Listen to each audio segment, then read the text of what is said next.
The Methodist church over on Knott's Island. Now think about it. It's 30 some odd degrees out, the water's frozen, or it's really cold.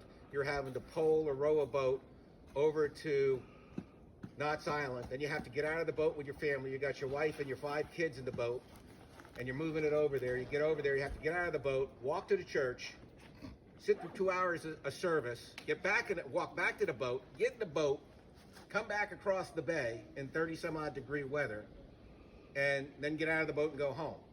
Nah. Hand me the musket. That's right. Yeah, the other thing is, if it's blazing hot and there's swarms of mosquitoes, you're going to do that, right? So people would worship in the church or worship in their house if the minister wasn't here.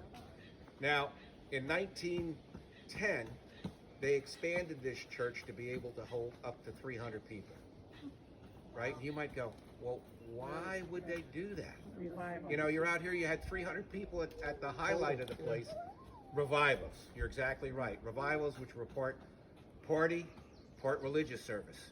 And apparently the women of Washwoods were great cooks, so people would come for the food. But the women of Washwood said, wait a second, we're some of the poorest people in Princess Anne County.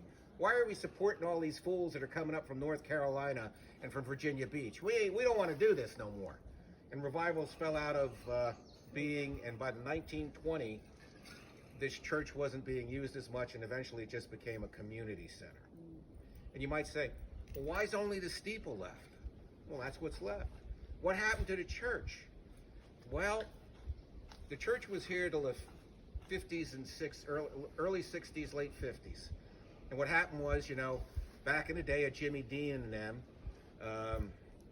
people would come down on the beach. You were still allowed to drive on the beach. They'd drive down on the beach and hold bonfires at night. They'd go surfing. Where would they get dry wood? The church. But back when they expanded the church to hold 300 people, it was big enough that they brought an organ in. They brought the organ in down here at the end off the wharf, and they rolled it up here on small loblolly pine trees up into the church. Amazing.